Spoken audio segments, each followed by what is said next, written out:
Well, um, thankfully, not all of life is about sorrow, but there is a sense that the Bible prepares us for it. And so we're talking about the life of Jacob, and I encouraged you with your notebooks to write down the problems, the sorrows that you've experienced or are experiencing, and to look at them in light of Jacob's life. And it gives us some categories, and just to review, the first category that we looked at was an enemy, the idea of having an enemy. Most of us don't want to make an enemy, nor do we want to have an enemy. In Jacob's life, there was obvious contention between he and Esau growing up, but it was the fact that Jacob was chosen by God to be that one to bear the birthright, and the working out of that created, and I think of that verse in Proverbs. It says, Proverbs 16:7, or not 16:7, I'm sorry, 17:17, I think I wrote it over here, where it says, a brother, is for adversity. And that was true in the life of Jacob and Esau, and how a brother is made for adversity. And so a friend turned enemy is even harder to deal with than just an enemy. This is a friend or brother that becomes an enemy, an antagonist, an adversary. And what we learned through that was that, it's fair to say that if Jacob did not know trouble, he would not have known God's salvation. And having an enemy forced Jacob to really meet God. Because we read at men's prayer, sometimes David said it this way, I think it was in Psalm 141, my enemies are stronger than I. So it forced Jacob, having an enemy forced Jacob to know God and God's salvation. In fact, it could be said that it was not until he gave into God's salvation completely that he was prepared to meet Esau. It was the night before, in fact, meeting Esau, that he truly gave into God's salvation. And that will change your life. And one thing it does is what it says in Proverbs 16:7. When a man's ways please the Lord, he maketh, and I want to make that point, he maketh, God maketh even his enemies to be at peace with him. So when you look at that verse, when a man's ways please the Lord, Jacob, I wouldn't say the first part of Jacob's life that his ways pleased the Lord. He had ways. Jacob did. And his name, of course, supplanter, described his personality and his ways of doing things. And you could say part of that made an enemy, and it's true that it did contribute to making the enemy, but it was also God's plan. But having an enemy is a very frustrating, it just takes energy, it saps your life energy. You think, why? Why has someone become my enemy that was once my friend? Of course, Jesus experienced this with Judas. Friend, betrayest thou me with a kiss? So one that was an enemy. And Proverbs 16:7 is a proverb. It's something that sometimes takes time to work itself out. But when a man's ways please the Lord, when Jacob gave in to God's salvation, and he faced his brother limping and with his hip out of shriveled, but he maketh, that is, God maketh, even his enemies to be at peace with him. So we don't make peace in that sense. God makes the peace. And God did it. God changed Esau's heart towards Jacob. But Jacob's approach to Esau is worth, and I'm not going to talk about it at length, but he actually came to Esau in a different way than he left as a different man. And sometimes that's what helps solve problems, is when you approach the problem as a different man or a different woman. And the Jacob that left was the trickster Jacob. The Jacob that come back was learning to lean on God, but he also brought great presents for Esau. There was a whole production, if you read the whole chapter, about how he sent gift after gift after gift after gift. So he learned, and he approached Esau as if Esau were the older brother. And sometimes that can help in a situation, is to approach a person. He treated Esau as if Esau were a bigger brother to him, and sending him, or he was an important person. So that situation is the situation of an enemy, and maybe that's a situation that characterizes trouble or sorrow as the sparks fly upward in your life. And we know it's sin that starts it. The evil that comes from sin.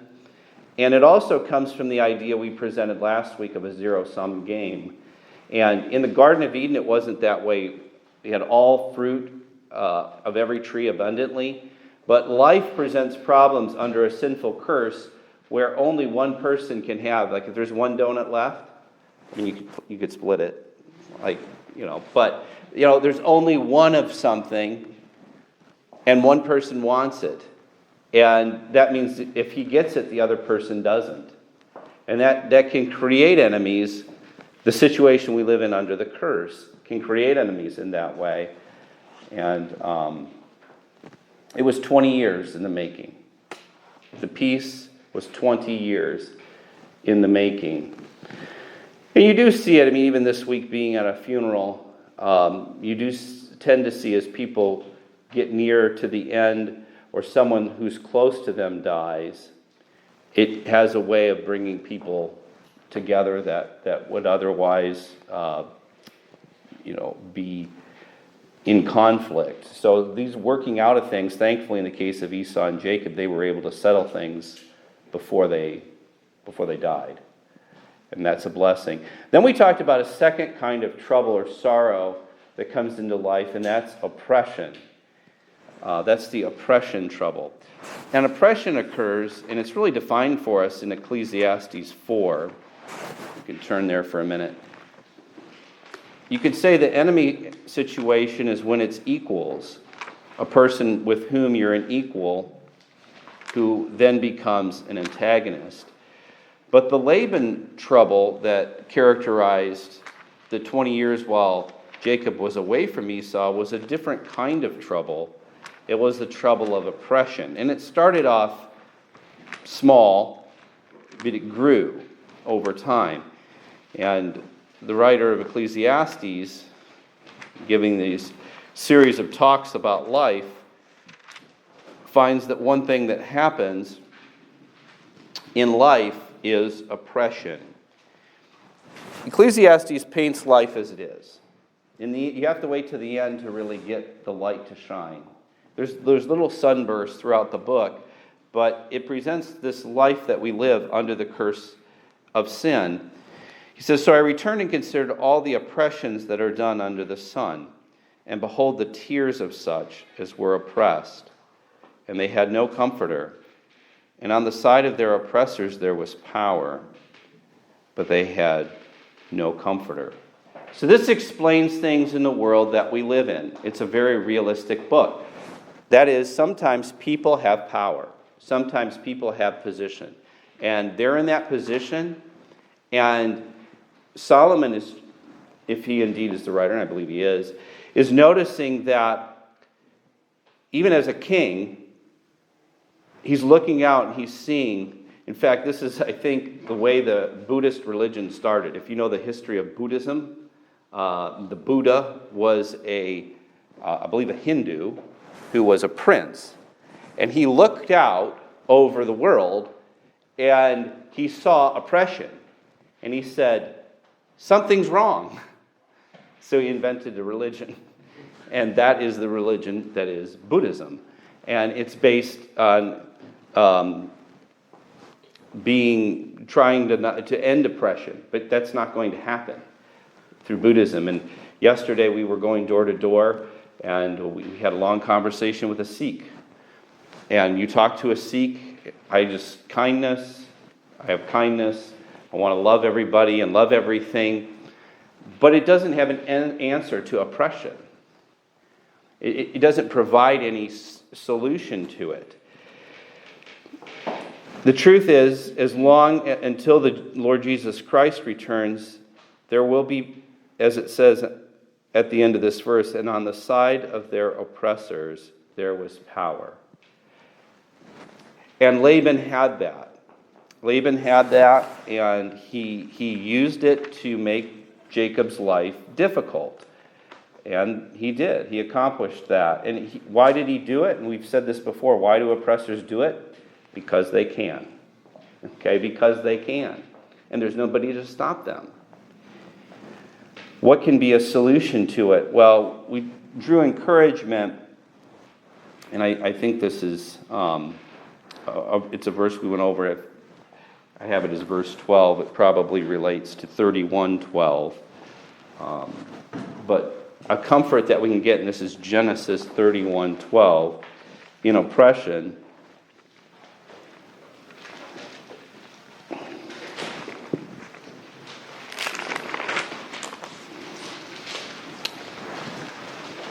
A comfort that we can gain is, sometimes you think, does anybody notice what's happening to me?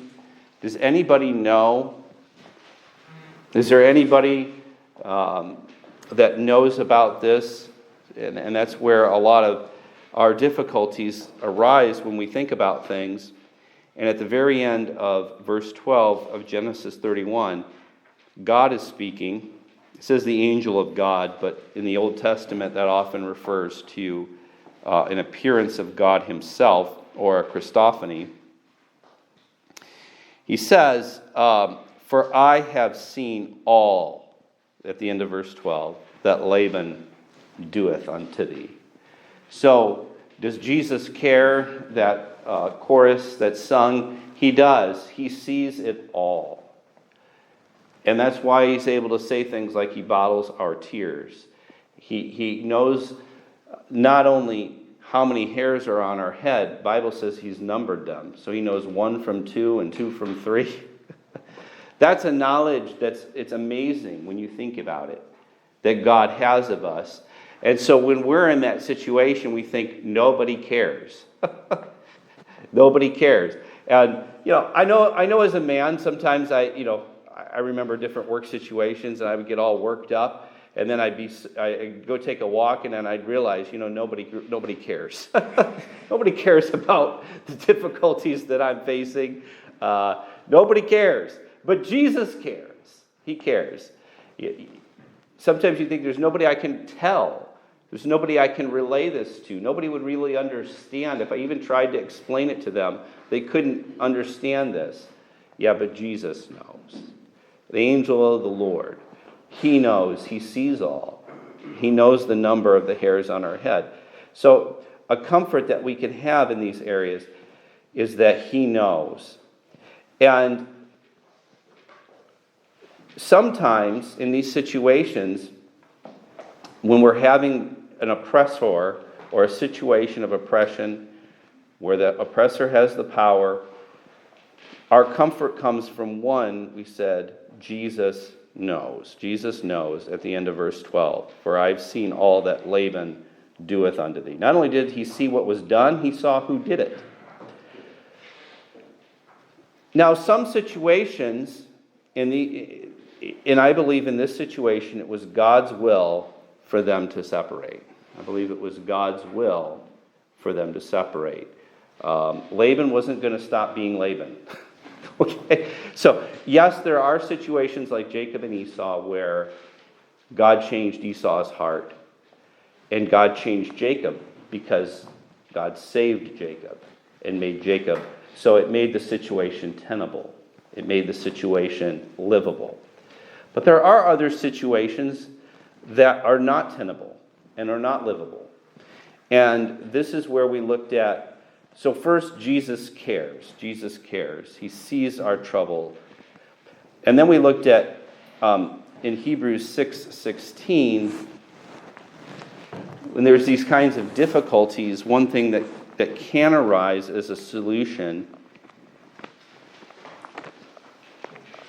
And what we're trying to give here is biblical solutions to problems. One solution to a problem is where we're finding ourselves, we can, as Jacob did, God delivered him from Laban. And he delivered him in the end by a covenant. Hebrews 6:16 talks about, for men verily swear by the greater, and an oath for confirmation is to them an end of all strife. So where's the end? Well, we saw that in Laban when they struck an agreement and they took up stones in Genesis 31:45, and that was an end of strife to their situation. And basically said, okay, this is the boundary here. I'm going to go. I'm not going to mistreat your daughters, but you're not going to come and chase me. We're going to separate here. And this is a biblical solution to a problem. Okay, the world has a different solution to it. If you go to a psychologist in a situation like this, they'll say that you're becoming, they use the word codependency often, whereas you're in a situation where you just, you have a relationship and you're connected. So the way the world handles situations like this is how I clean. Okay, when I'm a person that likes to clean, and how I clean is I take everything and throw it in the garbage. And then I think about things that are in the garbage that maybe I might need, and I might take it back out. But that's how I start. This has created great strife in my marriage. Okay, because that's how I clean my garage. I just figure, throw everything out. And then if something's needed before, the garbage truck comes, maybe I'll go think of it and I'll get it. And this has repeated itself over the years and got me in tons of trouble. Tons of trouble.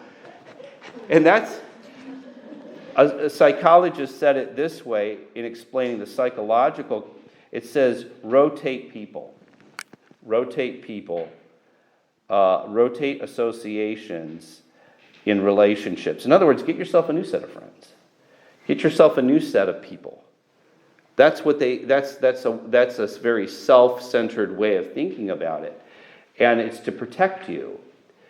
But that's a psychological answer to it. And you think that's the way so many people in the world is. But the problem is, you can't get yourself a new brother. You can't get yourself a new sister. You can't get yourself a new whatever the relationship is. That's how people treat church in so many ways. Well, there's some problems, there's some sorrows that have come as a result of me being at this church, so we'll just get a new one. And like I said, it's like my method of cleaning. And it hasn't worked through the years very well. I'll tell you that. My wife can tell you about precious things that have been thrown away. And I've tried to get better. I don't know that I have, but I've tried to get better. At least I've tried to only do it to my stuff. And not include hers. She's done putting in the garage anymore. No. If it's in the garage, it's halfway to the dump.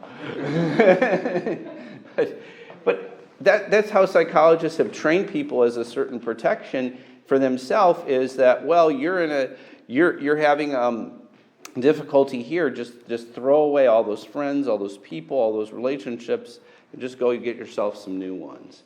Or never stay in one situation too long. But the Bible wouldn't tell us to do that. The Bible directs us towards God's deliverance. In other words, whatever deliverance is going to come isn't going to come through you. It's not going to come through you making deliverance for yourself. You have to wait on God's deliverance. And so that doesn't involve junking everything and throwing everything away. It can involve separation, though. As we've said in the case, God orchestrated the separation of Laban. In the end, I don't want to say there was no hurt feelings, but I think everybody knew where everybody stood. at the end of the Laban-Jacob situation. They were able to move on with their lives. And that's why it's better to go through a process where you at least try. You at least try to explain why it is that we need to have a separation or a boundary. And I went through the whole David with Saul situation. Jonathan tried to get involved. And in the end, those two houses, Jonathan wasn't able to reconcile because Saul was going to keep being Saul. And just like Laban was going to keep being Laban, Saul was not going to stop trying to hunt down David. And when it came to Jonathan and he finally understood this, he makes a covenant, an agreement. And he says, when you're king, David, don't destroy my family. And so Jonathan brokered an agreement between the house of Saul and the house of David. But the two of them, they were never really reconciled because Saul wasn't into that. He was continually going to hunt. And God brought that situation to an end. And if you read the beginning of 2 Samuel, when David mourns for Saul and Jonathan, he talks about the glory of Israel and how they died fighting. They died together. And it was God's deliverance. David could have delivered himself. We know twice. He could have delivered himself from that oppression. But he decided, I will not lay my hand on God's anointed. But David was the one that had to stay away, and that he did. So what do we do in these situations? Well, I said, no, God sees. Hopefully you can explain why. If you're waiting for God's deliverance. If it's God, it's going to be a way that, like Jacob and Laban, and like Saul and David, that God made a way. God made a way for them. And look at Psalm 43.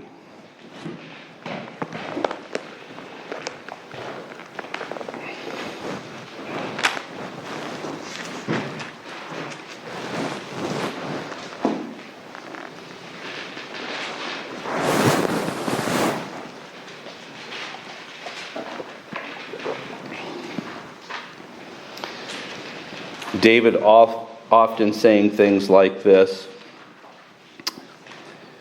Looking at Psalm 43. Judge me, O God. And when he says judge me, he's talking about bring justice, O God, and plead my cause against an ungodly nation. O deliver me from the deceitful and unjust man. So we bring our case to God. We bring our case to God and say, oh, God, deliver me. Deliver me. Provide a way of deliverance. Provide a way where I can get away without making it my own hand that does it.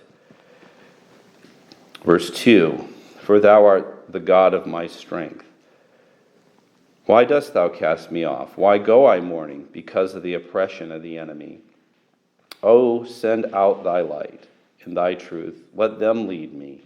Let them bring me unto thy holy hill and to thy tabernacles. Then will I go unto the altar of God, unto God my exceeding joy. Yea, upon the harp will I praise thee, O God, my God. Some people just throw, you hate to say it, the baby out with the bathwater, okay, in those situations where that's where I say the psychologist will tell you just go start over.